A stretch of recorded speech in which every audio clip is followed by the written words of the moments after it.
മുടി കൊഴിയുക എന്നുള്ളത് വലിയൊരു സംഭവമാണ്. കേരളത്തിൽ നിന്ന് ഗൾഫിലേക്കുള്ള പലായനം അത് തിരിച്ച് ബാക്കി സമ്പാദ്യമായ ഒരുപക്ഷെ പലർക്കും കിട്ടിയത് തങ്ങളുടെ മുടി നഷ്ടപ്പെട്ടതാണ്. അതിന് പ്രതിവിധിയായി ഒരുപക്ഷെ അതിൻ്റെ പേരിൽ സമ്പാദിച്ച് കൂട്ടുന്ന ആളുകൾ വ്യവസായമായി തന്നെ ഈ മേഖലയെ തുടങ്ങിയത്. അതുകൊണ്ട് തന്നെ ഈ മുടി കൊഴിച്ചിൽ എപ്പോഴും ഒരു വിഷമവുമായി നിൽക്കുന്ന ആളുകൾ ചോദിക്കുന്ന ചോദ്യമാണ്, മുടി കൊഴിച്ചിലിന് എന്തെങ്കിലും നാടൻ പ്രയോഗം ഉണ്ടാകുന്നത്? അത് പലപ്പോഴും നാടൻ പ്രയോഗങ്ങളുടെ ഒരാളാണ് എന്നുള്ളത് കൊണ്ടാണ് ഒരുപക്ഷെ ഈ ചോദ്യം വന്നിട്ടുള്ളത്.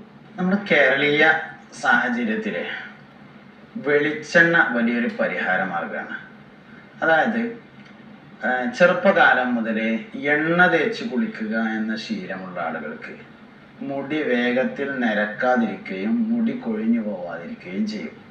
പക്ഷെ പൊതുവെ പുരുഷന്മാർ എണ്ണ തേക്കാൻ വലിയ മടിയുള്ള ആൾക്കാരാണ്.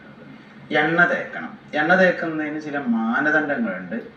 കണ്ണിൻ്റെ തടങ്ങളിലും മൂക്കിൻ്റെ ദ്വാരങ്ങളിലും വെളിച്ചെണ്ണ തേക്കണം.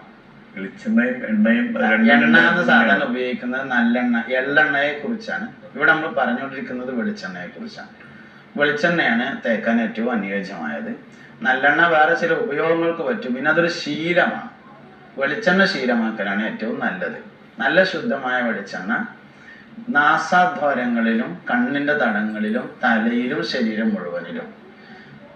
മുഴുവൻ തേക്കാൻ എന്നും ഒഴിവ് കിട്ടിയില്ലെങ്കിൽ തലയിലെങ്കിലും തേക്കണം. തലയിൽ തേച്ച് കുളിക്കണം വെളിച്ചെണ്ണ. എന്നാൽ മുടി പിന്നെ വെളുക്കുക, അതുമാതിരി നരക്കുക, അതേപോലെ മുടി കൊഴിഞ്ഞു പോവുക, ഈ പ്രശ്നങ്ങൾ ഒരു പരിധി വരെ പരിഹരിക്കാൻ കഴിയും. തേക്കിൻ്റെ കുരു ഇട്ട് കാച്ചിയ വെളിച്ചെണ്ണ തേച്ചാൽ മുടി കൊഴിച്ചിലിനെ തടയാം. തേക്കിൻ്റെ നല്ല മൂത്ത കുരു, പച്ചക്കുരു, ഉണങ്ങിയതല്ല, അത് വെളിച്ചെണ്ണയിലിട്ടിട്ട് തിളപ്പിക്കുക. കരിയുന്നതിന് മുമ്പ് അടുപ്പത്ത് നിന്ന് എടുത്ത് വെക്കുക. എന്നിട്ട് കുരു മാറ്റി എണ്ണ മാത്രം കുപ്പിയിലാക്കിയിട്ട് അത് തേച്ചാൽ മുടി കൊഴിച്ചിൽ തടയാൻ വേണ്ടി പറ്റും. പ്രവാചക വൈദ്യത്തിൽ PhD എടുത്ത താങ്കളിൽ നിന്ന് ഞങ്ങൾക്ക് അത്തരം ഒരു തീർച്ചയായും പിന്നെ പ്രവാചക വൈദ്യത്തിലെ ഒരു മെഡിസിനാണ് ഞാനിപ്പോൾ ഈ പറഞ്ഞിട്ടുള്ളത്. പിന്നെ ഞാൻ വൈദ്യം പറയുന്നതിൽ നിന്ന് കുറച്ച് ഒഴിഞ്ഞു നിൽക്കാറാണ് സാധാരണ പതിവ്. കാരണം അതിന് കുറെ പരിധികളും പരിമിതികളും ഉണ്ട്. കാരണം ഒരിക്കലും നമ്മൾ രോഗിയെ കാണുന്നില്ല, കാണാത്ത രോഗിക്കാണ് മരുന്ന് പറയുന്നത്. അതുകൊണ്ട് അതിൽ നിന്ന് പലപ്പോഴും ഒഴിഞ്ഞു മാറലാണ് സാധാരണ പതിവ്. പക്ഷെ ഇതെല്ലാവർക്കും ചെയ്യാം. അങ്ങനെ വരുമ്പോൾ രണ്ട് കാര്യങ്ങൾ അതിൽ ചേർത്ത് പറയേണ്ടത്, മുടി കൊഴിച്ചിലിന് ഒരു പ്രധാനപ്പെട്ട കാരണമായി വരാറുള്ളത് ടെൻഷനുകളും മറ്റു കാര്യങ്ങളുമാണ്. അപ്പോൾ ടെൻഷൻ ഇല്ലാതിരിക്കുക എന്നുള്ളത് തന്നെയാണ് അതിന്റെ പരിഹാരം. രണ്ടാമത്തത് കഫക്കെട്ടുള്ള ആളുകൾക്കും അല്ലാതെ മുടി കൊഴിച്ചിൽ കാണാറുണ്ട്. അപ്പോൾ കഫക്കെട്ടിനുള്ള പരിഹാര മാർഗം കൂടി ഇതിന്റെ അനുബന്ധമായി സ്വീകരിക്കണം. കുരുമുളക് പൊടി തേനിൽ മിക്സ് ചെയ്ത് കഴിക്കലാണ് തലയിൽ നിന്നുള്ള കഫത്തെ തടയാൻ ആവശ്യമായിട്ടുള്ള കാര്യം. നല്ല നാടൻ കുരുമുളക് പൊടി തേനിൽ മിക്സ് ചെയ്തിട്ട് 3/4 സ്പൂൺ വീതം 2 നേരം ഭക്ഷണശേഷം കഴിക്കുക. കുറച്ചുകൂടി മനസ്സിലാക്കാൻ ചോദിക്കുകയാണ്, ഇതിന്റെ കളവ് ഒന്ന്. നാടൻ കുരുമുളക് ഉണക്കി നന്നായിട്ട് പൊടിച്ചത്, അത് ലേഹമാവാൻ പാകത്തിനുള്ള തേനൊഴിക്കുക. അത് മിക്സ് ആവാൻ വേണ്ടി പാകത്തിലുള്ള തേനൊഴിക്കുക. കുഴമ്പ് പരുവത്തിലാവാൻ ആവശ്യമായ തേനൊഴിക്കുക. എന്നിട്ട് 3/4 സ്പൂണ് രാവിലെ ഭക്ഷണത്തിന് ശേഷം രാത്രി ഭക്ഷണത്തിന് ശേഷം കഴിച്ചാൽ തലയിൽ നിന്നുള്ള കഫം ഒഴിവായി കിട്ടും. കൂടുതൽ പറയാം, സ്ഥിരമായുള്ള തലവേദന, അതുപോലെ മൈഗ്രെയിൻ തലവേദന എന്നിവർക്ക് ഈ ചികിത്സ പരിഹാരമായിരിക്കും. അപ്പോൾ തലേന്ന് കഫം ഒഴിഞ്ഞാൽ തന്നെ മുടി കൊഴിച്ചിലൊരു പരിധിവരെ തടയാവുന്നതാണ്. അതോടൊപ്പം ഞാൻ ഈ പറഞ്ഞ എണ്ണയും തേക്കുകയാണെങ്കിൽ ആ വിഷയം പരിഹരിക്കപ്പെടും. പിന്നെ മുടി കൊഴിയുന്നതിന് മുമ്പ് തന്നെ ആലോചിക്കുക, എണ്ണ വെച്ച് കുടിക്കുക എന്നുള്ളത് ശീലാക്കണം. കൊഴിഞ്ഞുപോയ മുടി ഇനി കേൾക്കാനല്ല ഈ പറഞ്ഞത് മുടി ഇനി കൊഴിച്ചിലിനെ തടയാനാണ്. പക്ഷെ എപ്പോഴും തല സംരക്ഷണത്തിന് എണ്ണ വെച്ച് കുളിക്കുക എന്നുള്ള രീതി സ്വീകരിക്കണം. അത് ഒരുപക്ഷെ ചെറുപ്പത്തില് കുഞ്ഞു മക്കളായിരിക്കുമ്പോൾ ഉമ്മമാര് പഴയ കാലത്താണെങ്കിൽ അടക്കാമരത്തിന്റെ കവുങ്ങിന്റെ പാളയിലേക്ക് എടുത്ത് ഇങ്ങനെ എണ്ണയൊക്കെ തേച്ച് കുളിപ്പിക്കും. ഇപ്പോൾ മാറിയ കാലഘട്ടത്തിൽ പല പാത്രങ്ങളും ഒക്കെ ആയിട്ടുണ്ട്.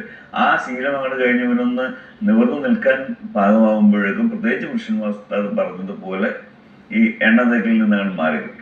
പക്ഷെ അപ്പൊ ഇനിയെങ്കിലും തലയിൽ തേച്ച് കുളിച്ചാല് ബാക്കി ശരീരഭാഗങ്ങളിലേക്ക് അത് ഒലിച്ചിറങ്ങെങ്കിലും ചെയ്തോളൂ. ഏറ്റവും ചുരുങ്ങിയത് അതെങ്കിലും ചെയ്യണം. അതോടൊപ്പം തന്നെ ഇപ്പൊ മുടി കൊഴിയുക എന്ന സമ്പ്രദായത്തിനാണ് ഉസ്താദ് ഈ മാർഗം പറഞ്ഞത്. ഈ മുടി സമൃദ്ധമായി വളരുന്ന പലരും പ്രതീക്ഷയോടെ നിൽക്കുന്നത് അടുത്തത് മുടി നരക്കാതിരിക്കുന്നതിന്, അല്ലെങ്കിൽ നരച്ച മുടിക്ക് എന്തായിരിക്കും എന്നായിരിക്കും. എന്തെങ്കിലും ഒരു മാർഗമുണ്ടോ? അതായത് മുടി നരക്കുക എന്നുള്ളത് കാൽസ്യം പിൻവലിയുന്ന അവസ്ഥയാണ്. നമ്മുടെ ശരീരത്തിൽ ആവശ്യമായ കാൽസ്യം ലഭ്യമാവാതെ വരുമ്പോൾ നഖം, മുടി എന്നിവ, എല്ലുകൾ എന്നിവയിൽ സ്റ്റോർ ചെയ്തിട്ടുള്ള കാൽസ്യം പിൻവലിയും. ഇത് ആദ്യമായി പിൻവലിയുന്നത് മുടിയിൽ നിന്നായിരിക്കും എന്നുള്ളതാണ്. അപ്പൊ കാൽസ്യം ഡെഫിഷ്യൻസിയാണ് യഥാർത്ഥത്തിൽ മുടി നരക്കുന്നതിന്റെ പ്രധാനപ്പെട്ട കാരണം. അപ്പൊ കാൽസ്യം ഡെഫിഷ്യൻസി വരാതിരിക്കാൻ ധാരാളമായി വെള്ളം കുടിക്കുക എന്നുള്ളത് ശീലമാക്കണം.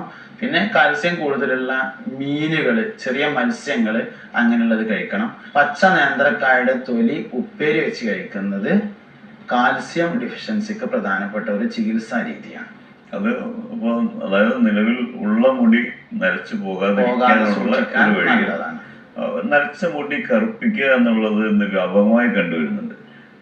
പല കാരണങ്ങൾ കൊണ്ടും അത് പാടില്ല എന്ന് പറയുമ്പോഴും, ഹദീസുകളുടെ വെളിച്ചത്തിൽ മുടി കറുപ്പിക്കാൻ പാടില്ല എന്ന് പറയുമ്പോഴും പലരും അത് ആ പ്രവണത ആവർത്തിക്കുന്നുണ്ട്, അല്ലെങ്കിൽ അത് സ്ഥിരമായി ചെയ്യുന്നുണ്ട് എന്ന് പലപ്പോഴും നമുക്ക് അറിയാൻ കഴിയും. എല്ലാ മേഖലയിലുള്ളവർ ചെയ്യുന്നുണ്ട്. അതിന് ഇസ്ലാമികമായി എങ്ങനെയാണ്, ശരിക്കും എന്താണ് അതിന്റെ വിധി? അതായത് പിന്നെ മുടി കറുപ്പിക്കാൻ പാടില്ല എന്നത് ഷാഫി മദ്ഹബിലെ പ്രബലമായ അഭിപ്രായമാണ്. എന്നാല് പിന്നെ അതിൽ തന്നെ ചില അപൂർവം സന്ദർഭങ്ങളിൽ കറുപ്പിക്കൽ അനുവദിക്കപ്പെട്ട സന്ദർഭങ്ങളുണ്ട്.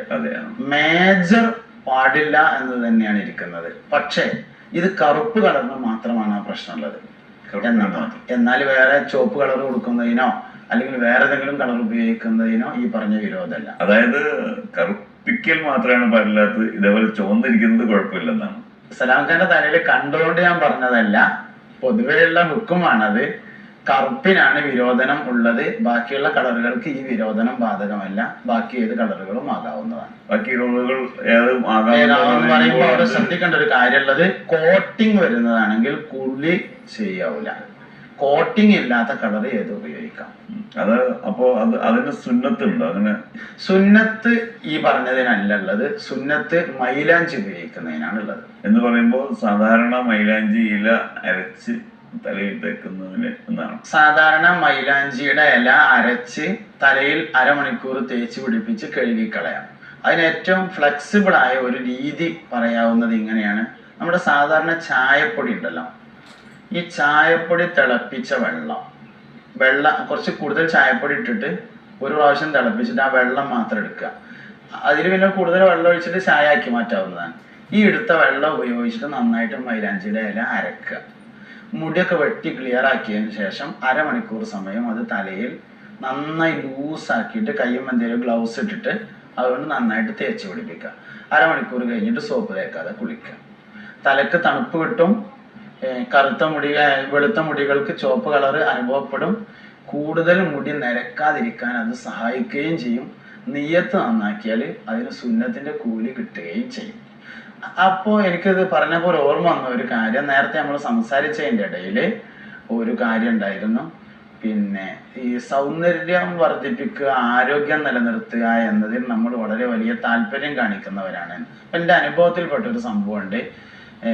ഒരിക്കൽ ഞാൻ റമദാൻ നോമ്പും ആരോഗ്യവും എന്ന വിഷയം ഒരു സ്ഥലത്ത് പ്രസംഗിച്ചു. അതേ സ്ഥലത്ത് തന്നെ റമദാൻ നോമ്പും സ്വർഗവും എന്ന വിഷയവും സംസാരിച്ചു. അപ്പൊ റമദാൻ നോമ്പും സ്വർഗവും എന്ന വിഷയത്തിന് ആള് വളരെ കുറവും, റമദാൻ നോമ്പും ആരോഗ്യം എന്നുള്ളതിന് ആള് വളരെ കൂടുതലായിരുന്നു.